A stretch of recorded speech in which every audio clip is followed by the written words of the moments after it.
Atau kamu berdoa juga, tetapi kamu tidak menerima apa-apa karena kamu salah berdoa.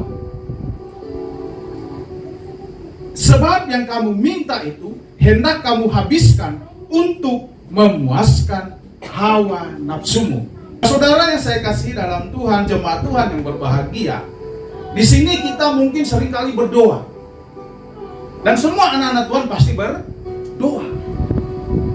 Tapi tahukah saudara, ketika kita berdoa, ada 3 jawaban yang Tuhan siapkan bagi doa kita. Yang pertama, doa itu jawabannya tidak.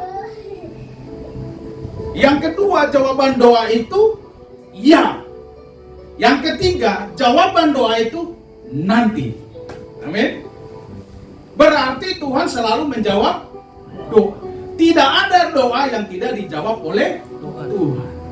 Tidak ada doa yang tidak didengar oleh Tuhan. Karena Tuhan Maha mendengar. Telinga Tuhan itu selalu terbuka bagi setiap orang di dunia ini, saudara, di bumi ini. Dan setiap perkataan-perkataan saudara, baik dalam bentuk doa atau yang saudara ucapkan setiap hari, Dia dengar. Doa adalah menanti sebuah jawaban. Setiap kita membutuhkan jawaban-jawaban dalam hidup.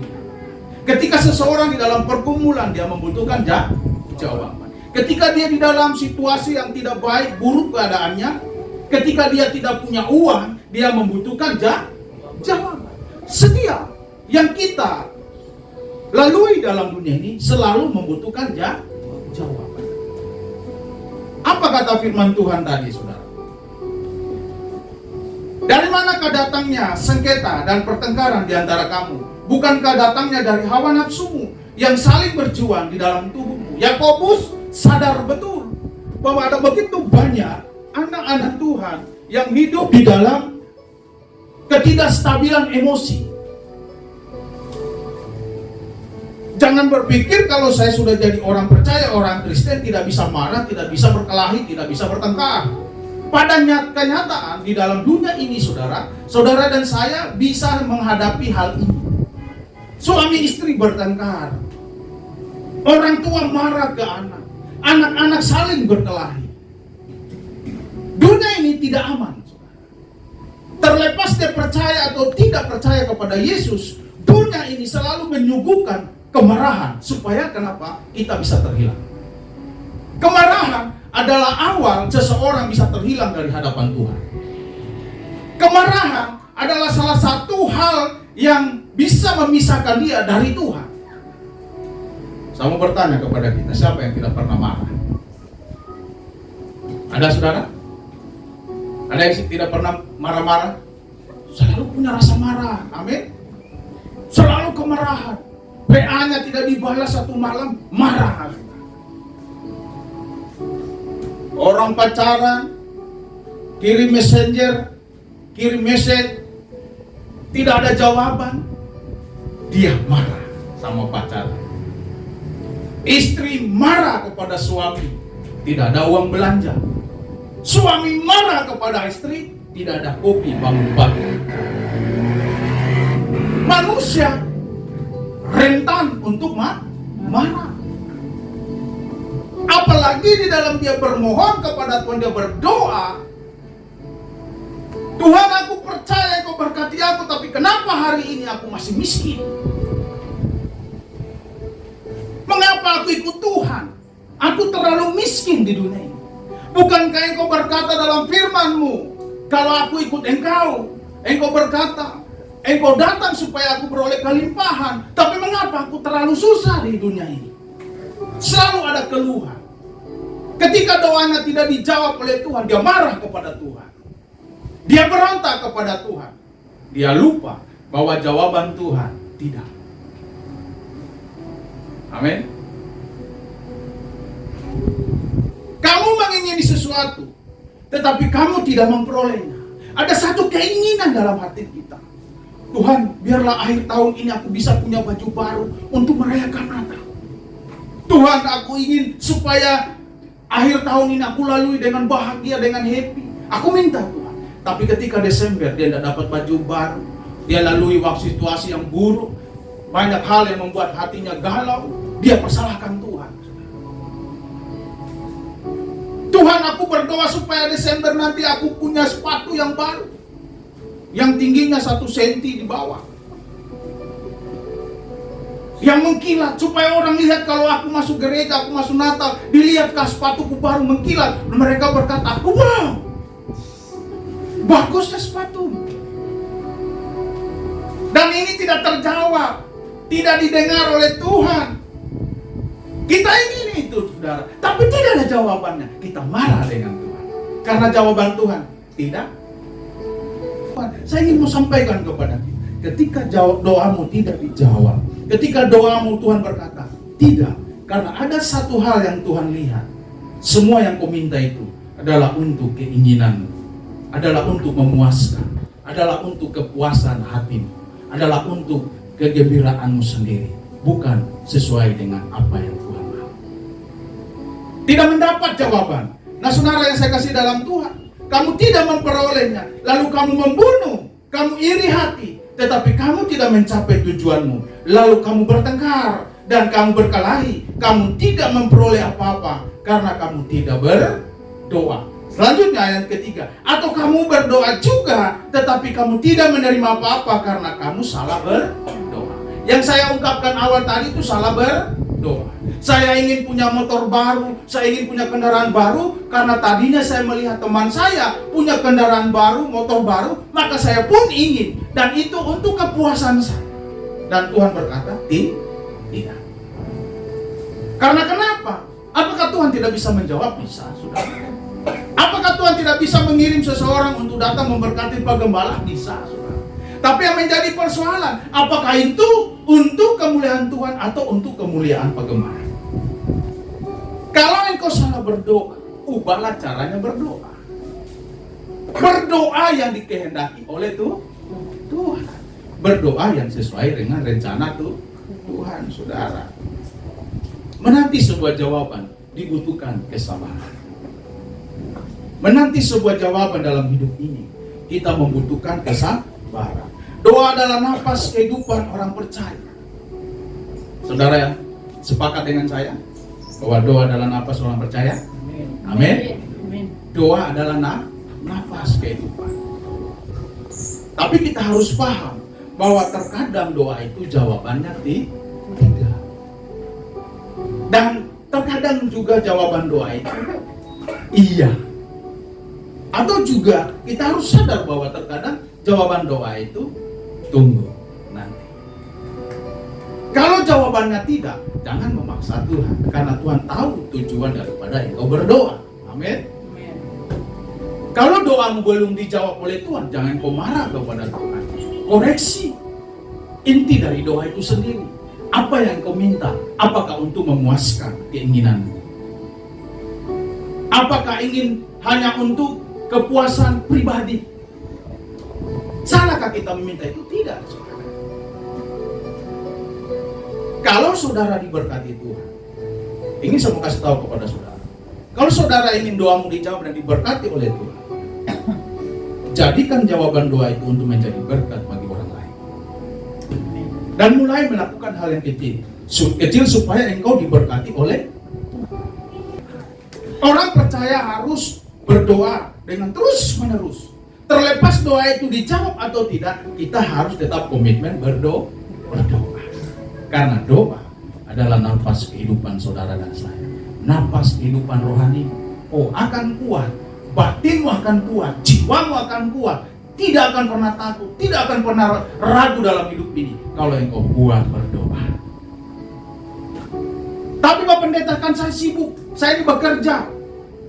Tidak ada waktu saya untuk berdoa. Di tempat kerjamu pun engkau duduk bisa berdoa. Amin. Tidak harus meninggalkan tempat kerja. Izin bos, saya mau berdoa dulu. Tidak. Cukup. Kalau engkau di atas motor, kau berdoa. Tuhan, bungkus ada kesadaran. Aku percaya yang terbaik hari ini engkau berikan. Siapa yang tahu kehidupan ini? Hari ini mungkin kita kuat, kita sehat, kita tertawa, kita berbahagia. 1 jam kemudian dari jam itu, dari saat ini sudah, kita tidak tahu akan terjadi. Maka kita butuh berdoa. Kita butuh pimpinan Tuhan. Kita butuh penyertaan Tuhan. Yakobus berkata, kamu tidak tahu hidup itu seperti uap. Yang hari ini kelihatan. Datang ke gereja dengan penampilan yang cantik. Datang ke gereja dengan penampilan yang indah. Datang dengan senyuman kebahagiaan. Datang dengan senyuman sukacita. Datang dengan kegembiraan mencari Tuhan. Tapi 1 jam kemudian dari sekarang kita tidak tahu hidup kita. Dan kita butuh berdoa setiap waktu di dalam roh kita. Kita butuh Tuhan di dalam kehidupan ini. Detik demi detik kemanapun kita melangkah. Jadi Tuhan berkata, berdoalah setiap waktu di dalam rohmu. Karena ketika ada hal-hal yang terjadi di sekitarmu, mungkin engkau diproteksi Tuhan, kau dijaga Tuhan. Karena darah Kristus yang kau percaya itu begitu mahal akan menjaga kehidupan. Dan Tuhan tahu mana anak-anak yang selalu berdoa. Itulah doa nafas kehidupan. Saudara yang diberkati berdoa, Tuhan aku butuh ini. Tapi biarlah Tuhan punya rencana yang terbaik. Jika engkau anggap layak aku mendapatkan ini. Saudara misalnya saudara berdoa minta mobil. Tuhan aku butuh mobil untuk beribadah bersama keluargaku. Aku butuh, Tuhan mau kasih saudara. Tapi tempat parkir di rumahmu tidak ada saudara. Garasi rumah tidak ada, masa Tuhan bilang, waduh, kau parkir di mana mobilmu kalau aku kasih? Saudara parkir di luar sekarang banyak bisa hilang. Bisa dicongkel orang dan lain sebagainya, dirusak orang. Jadi Tuhan bilang tidak. Bukan itu kebutuhanmu. Kebutuhanmu adalah rumahmu, harus ada garasi dulu. Amin. Ada orang berdoa, Tuhan aku minta mobil supaya aku ibadah tidak kena hujan. Kami sekeluarga ibadah aman. Tapi di rumah tidak ada garasi mobil. Sudah. Di mana dia mau taruh mobilnya? Rumahnya sempit, masuk lorong-lorong. Tapi ingin punya mobil gaya-gaya. Tidak bisa. Doa begini tidak akan dijawab Tuhan. Karena tidak sesuai konsep, sudah. Tuhan bilang aku mau kasih tapi kau tinggal dalam lorong. Rumahmu sempit, di mana kau taruh mobil? Karena begini sudah. Tuhan kalau kasih mobil itu bisa. Tapi kalau mobil itu dirusak orang, kau marah, kau emosi. Akhirnya berurusan dengan polisi. Kan persoalan, saudara kan? Lebih baik berdoa sesuai apa yang kebutuhan. Yang masuk akal dengan Tuhan. Yang Tuhan juga masuk akal untuk memberkati kita. Kita berdoa sesuai itu. Tuhan, aku minta motor baru. Karena bisa masuk dalam rumah. Karena rumahku masih bisa lewat motor. Jangan minta mobil, saudara. Kalau Anda mau berdoa minta mobil, pindah dulu ke tempat yang luas, buka tempat parkir yang luas dalam rumahmu, supaya mobil bisa masuk, baru berdoa. Begitu, saudara. Percayalah kalau engkau setia, percayalah kalau engkau sungguh-sungguh dengan Tuhan. Berkat itu akan mengikut dari belakang. Gampang sebenarnya Tuhan memberkati kita ini, cuman kesungguhan hati aja, saudara. Sungguh-sungguh tulus ikut Tuhan. Tuhan, aku tidak punya apa-apa, tapi aku punya Tuhan yang hidup, sanggup memberkati. Nah, saudara yang saya kasih dalam Tuhan, mari kita lihat lagi, saudara, dalam pembacaan tadi. Atau kamu berdoa juga, tetapi kamu tidak menerima apa-apa, karena kamu salah berdoa. Sebab yang kamu minta itu hendak kamu habiskan untuk memuaskan hawa nafsu. Apa itu hawa nafsu?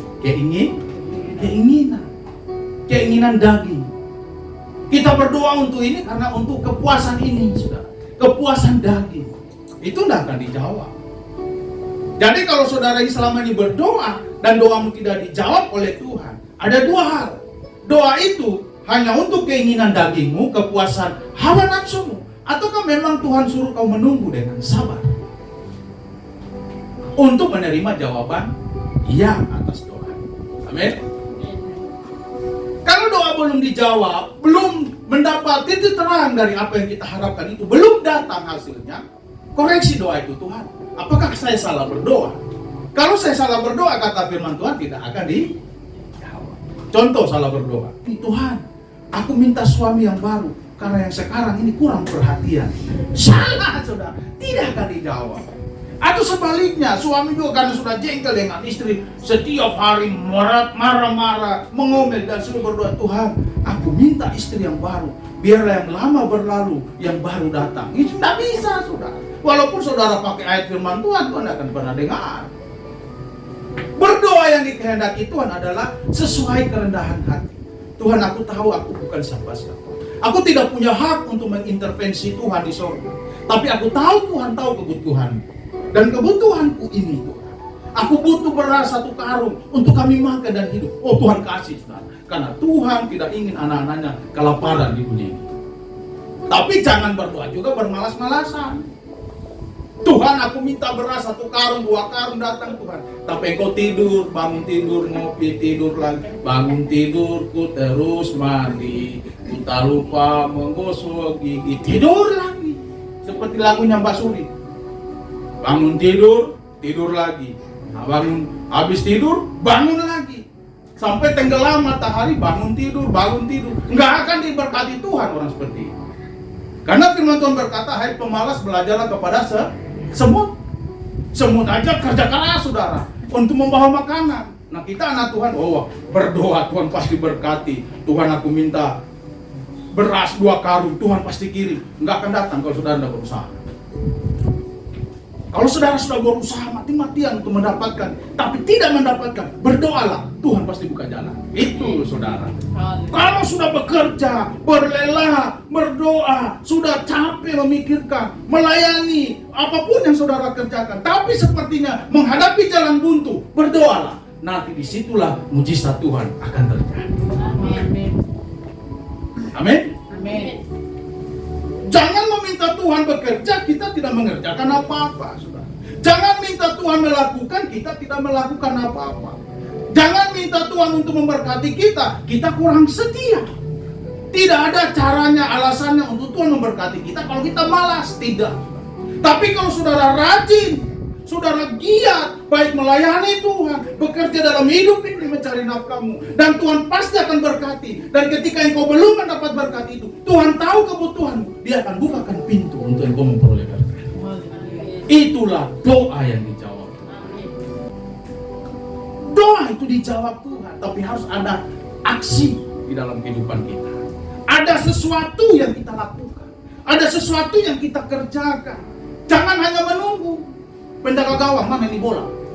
Lari kemana ini bola? Saya mau tanya kepada saudara, itu bola di lapangan kalau orang bertanding, apakah dia masuk sendiri dalam gawang? Hah? Tiba-tiba gol sendiri. Semua 12 pemain itu sebelah 12 diam siap semua di lapangan. Tunggu gol sendiri. Itu bola lari. Tiba-tiba penjaga gawang tangkap bola, atau tiba-tiba gol. Gak mungkin, saudara. Gak mungkin bola itu bisa gol di gawang lawan tanpa ada upaya, usaha, perjuangan untuk membawa bola itu mencapai titik di mana yang kita harapkan. Amin. Harus ada kerja, saudara, usaha. Seorang gembala hamba Tuhan berusaha untuk berdoa, bekerja untuk Tuhan supaya jemaat diberkati Tuhan. Saudara jemaat Tuhan, Anda jemaat Tuhan, berdoa, bergumul untuk supaya kau hidup lebih baik dari hari ini. Amin. Amin. Karena kita tidak mendapatkan keberuntungan dan kita marah, kata firman Tuhan. Kita saling iri hati. Kenapa dia diberkati Tuhan? Kenapa dia itu kok aneh, santai-santai hidup, kok dapat uang? Malas gereja tapi dapat uang. Dia beli rumah baru, dia beli mobil baru. Saya ini sudah setiap hari datang gereja, tapi tidak ada hasil. Ya mungkin saudara hanya kerja ke gereja dan pulang rumah tidur. Tunggu hari Minggu akan datang, ke gereja lagi, datang lagi. Habis itu pulang, duduk-duduk santai, malas. Dia mungkin subuh-subuh sudah bangun, jam 4 sudah bangun. Tuhan tolong saya hari ini, berkati saya. Beri saya kekuatan, beri saya kesanggupan untuk bekerja. Ternyata orang diberkati itu orang yang bangun subuh. Orang yang bangun berdoa subuh-subuh diberkati Tuhan. Firman Tuhan katakan, pagi-pagi buta aku mencari Tuhan. Tahu pagi-pagi buta? Pagi-pagi itu terang. Tapi kalau dibilang pagi-pagi buta itu matahari masih jauh, sekitar jam 3 atau setengah 4 subuh. Itu pagi-pagi buta. Daud berkata, pagi-pagi buta aku bangun mencari Tuhan dan mencari wajah. Dan engkau mendengar seruan. Saudara ingin diberkati? Amin. Siapa yang ingin diberkati? Angkat tangan. Bangun pagi-pagi, subuh buta. Bangun berdoa Tuhan. Oh pendeta, aku tidak bisa bangun pagi. Jangan begadang supaya bisa bangun pagi. Tidur jam 7, jam 8 malam tidur. Oh haleluya. Pasti bangun subuh.